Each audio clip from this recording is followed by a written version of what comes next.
Telangana CM Revanth Reddy ఎక్కడికి వెళ్తే అక్కడ కాంగ్రెస్ ఓడిపోయిందని కేంద్ర మంత్రి బండి సంజయ్ విమర్శించారు. దేశ ప్రజలంతా బీజేపీ రావాలని కోరుకుంటున్నారని చెప్పారు. ఇక బెంగాల్లో బంగ్లా చొరబాటుదారులకు దారులు మూసుకున్నాయని బండి సంజయ్ తెలిపారు. దేశ ప్రజలు గుణపాఠం చెప్పారు. పాపం రాష్ట్ర ముఖ్యమంత్రి ఏడికైనా అవుటే, తమిళనాడు వేండు అవుటే, మధ్యప్రదేశ్ వేండు అవుటే, బీహార్ వేండు అవుటే, హర్యానా వేండు అవుటే. కాబట్టి నేను చెప్తున్నా, ముఖ్యమంత్రి తొందర రాహుల్ గాంధీ కుర్చీలో కూర్చోవాలి, బాగా ఆతుత బాగుంది, ఇప్పటికున్నది. తొందరగా రాహుల్ గాంధీకి ఏం తెలియదు, నాకే అన్ని తెలుసు అని చెప్పుకునే ప్రయత్నం ముఖ్యమంత్రి చేస్తున్నాడు. కేరళలో ఆ కమ్యూనిస్ట్ ప్రభుత్వం 3 సార్లు 2 సార్లు అయింది కాబట్టి ప్రజా వ్యతిరేకత ఉంది కాబట్టి అది గుడ్డిలో మీరు గెలిచే ప్రయత్నం గెలుస్తున్నారు కావచ్చు, అంతే. 12 సీట్లు.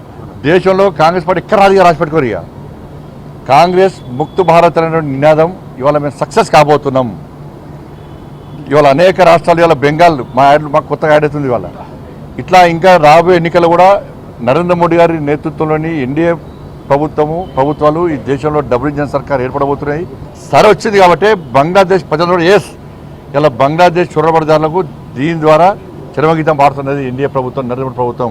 కాబట్టి ఫలితాలు ఈసారి ఎట్టి వాళ్ళు బీజేపీ అనుకూలంగా రావాల్సిందే, దీది సంగతి చెప్పాల్సిందే అని చెప్తున్నారు ఇవాళ.